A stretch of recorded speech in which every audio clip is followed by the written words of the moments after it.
반갑습니다. 여러분, 손영식 목사 성경 강해 오늘은 118번째가 되겠습니다. 우리 한국 대한민국이 기독교 나라인가 아닌가? 기독교 나라다 yes 아니면 no? 공식적으로 기독교 나라라고 할 수는 없죠. 그러나 전체의 흐름은 기독교 나라입니다.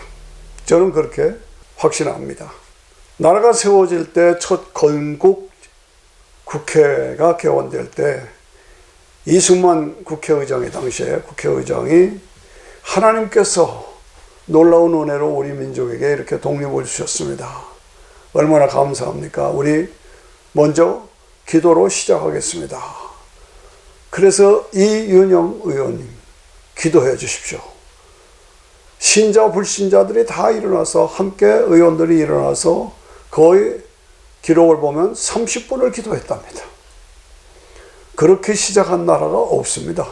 제가 보기에는 한국은 기독교 나라라고 볼 수가 있습니다. 김일성의 6.25 남침으로 한국이 파멸의 위기에 있을 때 이승만 대통령께서 목사님들 성도들이요 기도해 주세요. 나라가 지금 망하게 되었습니다. 부르짖어 기도했지요. 그래서 미군이 달려오고 유엔군들이 달려와서 나라가 구함을 받았습니다. 어렵고 힘들 때 한강 백사장에 10만 명이 모여 기도하고 여의도 광장에 100만 명이 모여 기도하고 산기도로 삼각산 기도로 교회들이 불같이 일어나고 그래서 대한민국은 기도로 일어난 나라입니다. 그래서 한국은 복음화, 그 다음에 산업화, 그 다음에 민주화, 그 밑바닥에 복음화가 깔린 것입니다. 그래서 지금은 세계 10대 강국 안으로 들어가잖아요. 북한은 어떻습니까? 북한은 교회를 다 말살해버렸어요. 지금은 거지 나라. 북한은 거지 나라예요. 나무를 보면은 남쪽은 푸른 숲으로 확 껴있습니다. 북쪽은 벌거숭이 산입니다. 밤중에 인공위성으로 한반도를 보면 남쪽은 반짝반짝반짝 브릴리언트한 반짝이는데 북쪽은 깜깜합니다. 남쪽은 번성하고 배부르고 북쪽은 굶어 죽고 매맞아 죽고 총 맞아 죽고 얼어 죽고 말할 수 없죠. 북한의 김일성의 동상이 최신으로 들어온 소식에 의하면 4만 개가 넘는다. 기가 막힙니다. 한국 교회 최초로 세워진 평양의 장대째 교회 자리를 헐어버리고 그 자리에 김일성이 김정일이 동상을 세워놓고 백성들을 강제로 끌어다 꽃다발 바치게 하고 이것이 오늘 북한의 모습 아닙니까? 참 안타깝습니다. 한국은 복음으로 성공한 기독교 국가다라고 저는 주장하고 싶습니다. 그러나 문제는 그렇게 복음화 산업화 민주화로 살만해지니까 지금 설만해졌다. 살만해지니까 설만해졌다는 이 말을 우리 늘 명심해야 합니다. 설만했다는 말은 교만해졌다는 얘기입니다. 그래서 결국은 오늘의 한국의 모습은 대단히 위험합니다. 요한복음 10장 10절에 보니까 도적이 온 곳은 도적이 누굽니까? 마귀가 온 곳은 도적이 온 곳은 도둑질하고 영혼을 도둑질하는 거죠. 도둑질하고 죽이고 파멸시키는 거예요. 이 마귀가 지배하는 세상은 도둑질하고 죽이고 파멸시키고 인자가 온 곳은 내가 온 곳은 생명을 주고 더 풍성하게 하려 합니다. 마귀를 따라갈 것이냐 예수님을 따라갈 것이냐. 마귀를 따라가면은 뭐예요? 도둑질하고 죽이고 파멸시키는 거예요. 예수님을 따라가면 생명을 주고 더 풍성하게 하는 것이죠. 김일성이가 6.25에 실패하고 그리고 야욕을 버리지 못해서 남쪽에 투자한 것이 있습니다. 김일성이가 잘한 것이 있다면 남쪽에 일찍이 교육에 투자했다.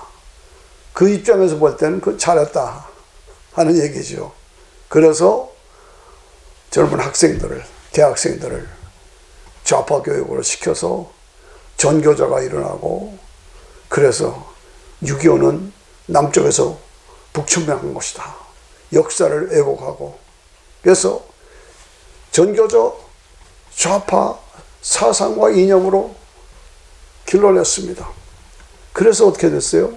지금 청와대를 정복하고 있잖아요. 전 나라를 정복하고 있어요. 그런데 문제는 뭡니까? 분별 없이 백성들은 따라가는 거예요.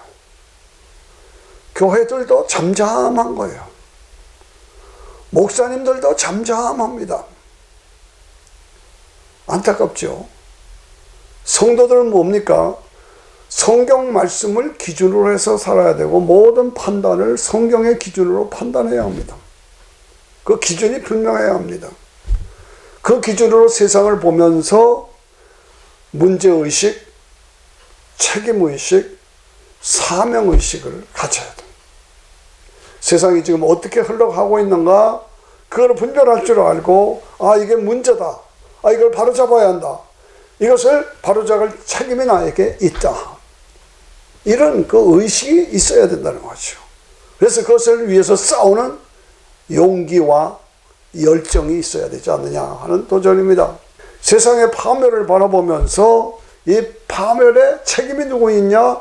구약 성경에 보고 오늘 성도들을 보면 세상에 파멸되는 책임은 결국은 제사장들에 있고 선지자들에게 있고 성직자들에게 있다. 그 우리가 책임의식을 느껴야 합니다. 그런데 지금 책임의식은커녕 성지자들, 성직자들, 교회들이 뭡니까? 왕노릇하기에 바빠요. 왕노릇하기에 바빠. 이게 바른 거냐 이거지. 사상과 이념이 복음보다 우선 위에 있는 거예요. 목사들도 교회도 성도들도 예수는 믿는다고 복음은 믿는다고 하고 성도라고 하지만은 사상과 이념이 앞서가 있어. 어느 것이 바르냐, 어느 것이 공의고 정의냐, 그것보다는 나하고 누가 가까우냐, 관계로 해석을 하지 성경을 기준으로 판단하지 않는다 이거예요. 이게 안타깝단 말이죠. 성도들이, 목사들이 무신론, 공산주의 사회주의는 무신론이잖아요. 무신론을 따라갈 수가 있겠느냐. 어떻게 유신론과 무신론이 공존할 수가 있겠느냐. 믿음은 유신론이고 사상과 이념은 무신론이고 말이 되는 거예요. 일찍이 사회주의 공산주의는 유토피아를 강조합니다. 유토피아는 뭡니까? 평등을 강조하고 분배를 강조해서 우리 모두가 다 평등하게 분배해서 고르게 다 잘 살자. 그걸 내세웁니다.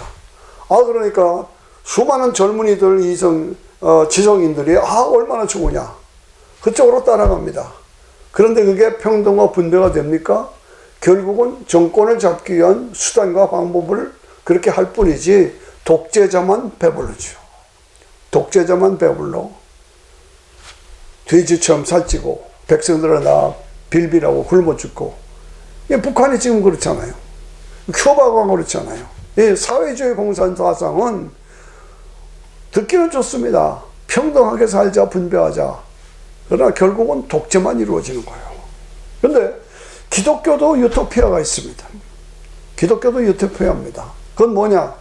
하나님의 독생자 예수님이 이 땅에 오셔서 십자가에서 죽으시고 부활하심으로 믿는 자에게 죄사함과 영생을 주시는 거죠. 예수님이 죽으셔서 자기 몸을 십자가 매달아 희생하셔서 죽으셔서 자기를 믿는 자들에게 구원을 주시고 주님이 재림하실 때에 성도들을 다시 부활시키고 회복시켜서 성도들은 왕노릇하고 예수님이 왕이시고 예수님이 왕이시고 왕노릇하고. 이게 뭡니까? 천연왕국이야. 이게 뭡니까? 새 예루살렘, 새 하늘과 새 땅에 그 과정을 거쳐야 되는 거예요. 그거에 분명히 다릅니다. 예수님은 자기가 희생제물로 죽어서 유토피아를 이루시는 거예요. 그러나 공산당의 사회주의는 뭡니까? 자기 발만 배부르고 백성들은 다 굶어 죽이고, 이런 안타까운 모습입니다. 이런 가운데서 성도의 사명과 책임은 무엇이냐? 성도는 기도하는 사람입니다. 성도는 기도해야 하는 사람입니다. 기도의 의무가 있습니다. 기도의 능력을 믿고 그것을 활용해서 세상을 살려야 합니다. 하나님은 우주 만물을 창조하신 창조주시고 세상 만물을 주관하시는 주권자이시고 통치자이십니다. 기도는 그 하나님의 주권과 통치를 우리 삶 속에 임재케 하는 수단이요 방법이든지 무엇이든지 믿고 구하면 응답해 주시겠다고 약속하셨죠. 그 약속을 믿고 우리 성도들은 기도를 활용해서 이 세상을 살릴 책임이 있습니다. 옛 성도들, 우리 선배 성도들은 다 기도로 하나님의 능력 가운데서 사명을 감당했던 사람들입니다. 오늘 이 시대에 특별히 한국의 혼란 위기 속에서 우리 성도들이 가지는 책임과 사명이 무엇이냐? 에스더나 느헤미야나 구약의 성도들은 그 당시 애국에 있었죠. 아주 권세가 있고 높은 자리에 있었습니다. 그러나 그들은 조국 민족을 결코 잊지 않았습니다.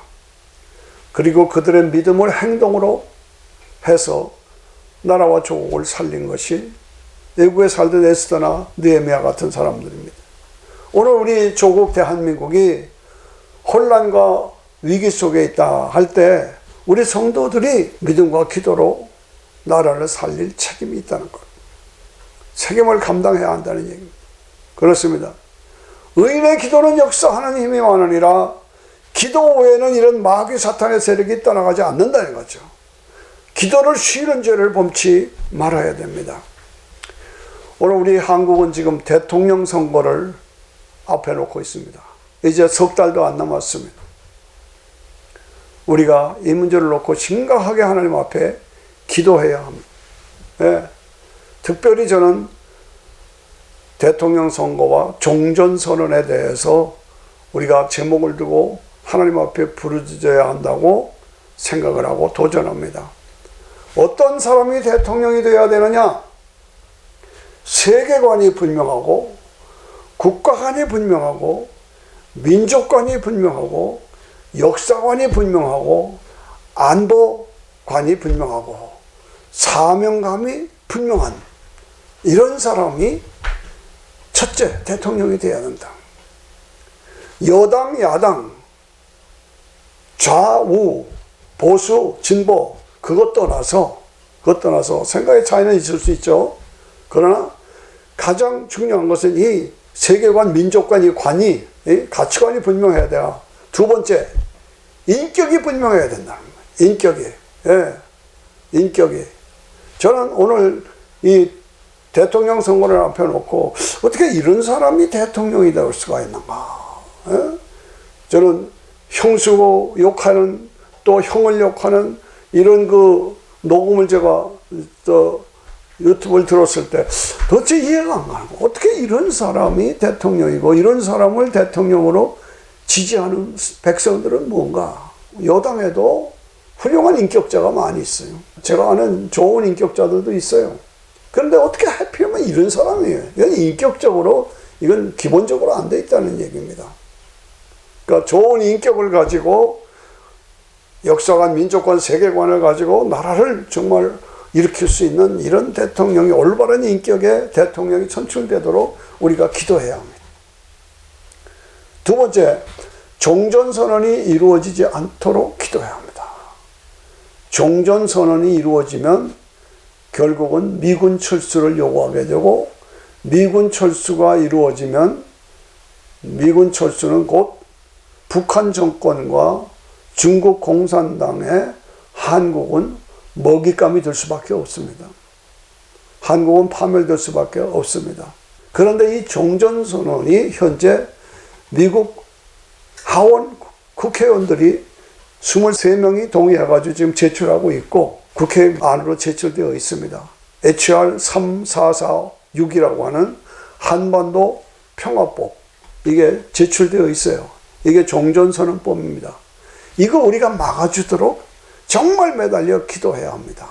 쉽지 않습니다. 그렇게. 그런데 문재인 대통령이 왜 여기다 이렇게 목을 매는지 저는 알 수가 없어요. 임기가 얼마 안 남았는데도 끝까지 미국을 설득하고 유엔을 설득하면서 종전선언이 이루어지도록 하는데 일단 전체 이해가 안 갑니다. 저는 평범한 목사지만은 왜 그럴까 하는 게 이해가 안 가요. 모든 힘을 다해서 모든 분야를 다 동원해서 그게 몰두하고 있는 걸 봅니다. 미군 철수하면 나라 망합니다. 안타까워요. 근데 사실 이게 어렵죠. 종전선언은 미국이 동의해서 되는 게 아닙니다. 원래 유엔을 상대로 한 것이죠. 유엔에 한국 참전 16개 나라가 다 동의해야 되는 거예요. 이게 쉽지 않습니다. 그러나 누군가가 잘못 판단해서 이것이 무너져 버리면 한국은 크게 타격을 받고 존폐 위기에 처해진다 하는 걸 생각할 때 우리가 종전선언이 절대로 이루어지지 않도록 기도하지 않으면 안 된다는 거죠. 한미동맹이 더욱더 견고해지도록 6.25 남침 전쟁 때 기도로 매달렸을 때 미군이 달려오고 나라가 안전하게 보호됐죠. 지금도 한국을 지원해주고 보호해줄 나라는 미국밖에 없습니다. 한미동맹이 제일 중요합니다. 종전선언을 막고 한미동맹이 더 견고해지도록 기도해야 합니다. 한반도에 북한뿐만 아니라 남한에 깊이 뿌리 박은 김일성의 뿌리, 공산당의 뿌리, 독재의 뿌리, 무신론의 뿌리, 교회를 다 불살라버리고 목사들 다 죽여버리고 교인들 다 몰살시킨 이 김일성의 뿌리를 뽑아주시도록 우리가 기도해야 합니다. 무섭게 뿌리 박고 있습니다. 기도해야 합니다. 이런 기도 운동은 결코 정치가 아닙니다.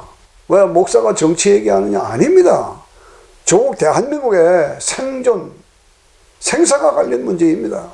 현재 대통령 후보 중에서 자기가 대통령이 되면 한국에 배치된 사드를 철거해버리겠다. 저는 그 말을 듣고 깜짝 놀랐어요. 어떻게 이럴 수가 있는가? 자기가 대통령이 되면 사드 없애버리겠다는 거예요. 한국 현실에서 없애야 되는 겁니까? 그런 안보관을 가지고 있는지, 그런 사람들을 지지하고 있는 건 뭔지, 스스로 함정에 빠지는 거예요. 스스로 파멸의 길로 가겠다는 얘기입니다. 안타깝습니다. 이 사람들은 공산당이 얼마나 사악하고 거짓인지를 몰라요. 공산당이 뭔지를 몰라요. 거기 쏘고 넘어가는 거예요. 평화로? 말이 안 됩니다. 마귀입니다. 마귀는 대적하라고 그랬지 마귀와 화목하라고 그러지 않았어요. 마귀는 대적하는 상대지 마귀와 협상하라고 하지 않았다고요. 이게 성경의 원리입니다. 공산당은 마귀입니다. 그렇습니다. 우리 민족은 특별하게 지금 우리 한국 사람들이 세계 각처에서 어디든지 다 환영을 받잖아요. 이제 문화계까지도 세계에서 1등으로 올라가고 있습니다. 뭐 삼성이 올라간 건 이미 알려진 거고, 그만큼 한국을 다 좋아합니다. 제가 밖에 나가 보니까 한국을 너무너무 좋아하는 거예요. 이유가 있습니다. 마지막 재림의 때에 한국 민족이 세계를 재림의 복음을 증거할 사명을 가진, 세계의 복음을 증거할 사명을 가진 민족이라 그 말입니다. 우리 한민족은 하나님 앞에 택함받은 민족입니다. 그렇습니다. 똑똑하고 열정 있고 창의력 있고 이것으로 우리가 마지막 때 재림의 복음을 증거할 특별한 사명이 있어요. 그러니까 우리 한국 민족을 공경하는 겁니다. 이 사실을 알고 우리가 하나님 앞에 매달려 기도해요. 유대인들이 멸절의 위기에 처했을 때 모르드게가 에스더에게 요청합니다. 네가 왕비로 있는 것이 이때를 위함이 아닌지 누가 알거냐? 그때 에스더가 내가 왕이 부르지 않으면 갈 수가 없지만 그럼에도 불구하고 나는 왕의 때 가겠습니다. 죽으면 죽으리이다. 죽으면 죽으리라 하고 나아갔더니 하나님의 역사로 에스더를 통해서 유대 민족이 구원받지 않았습니까? 그렇습니다. 느헤미야가 왕과 술잔을 나누는 그런 막대한 권력의 자리에 있었습니다.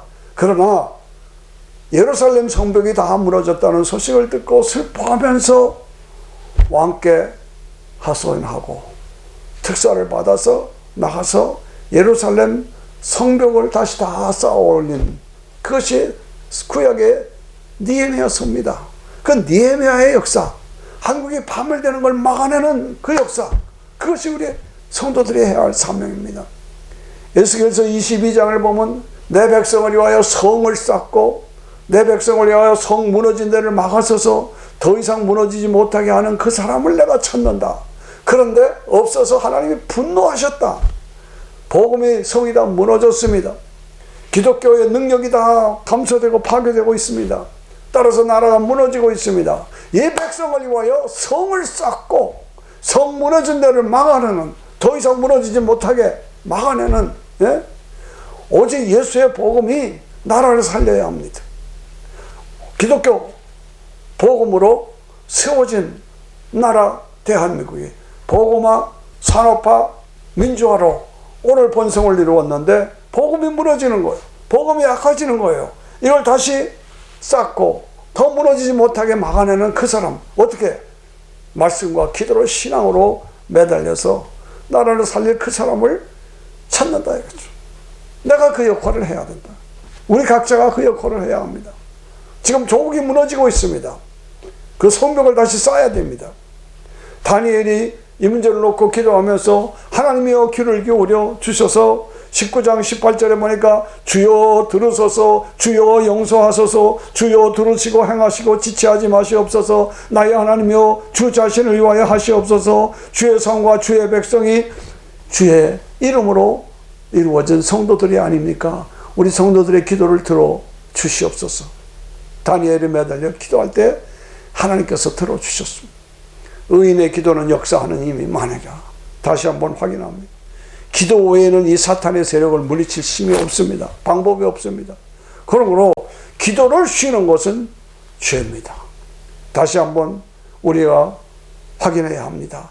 한강 백사장에 10만 명이 모여 기도, 여의도 광장에 100만 명이 기도하고, 상박산에서 개구리들이 기도를 하고 기도하는 그 기도가 다시 살아나고, 나라와 민족을 살려서 대통령 선거에 합당한 정말 인격을 가진, 그리고 나라를 부흥시킬 대통령이 선출되도록, 종전선언이 절대로 이루어지지 않도록 막아달라고, 그리고 한미동맹이 더 견고해지도록, 이 한반도에 뿌리박고 있는 김일성의 뿌리, 공산당의 뿌리, 무신론의 뿌리, 이 악의 뿌리를 뽑아달라고, 마지막 때에 재림의 복음을 증거하는 선교의 민족으로 쓰임받는 우리 한민족으로 삼아달라고 매일매일 기도해야 합니다.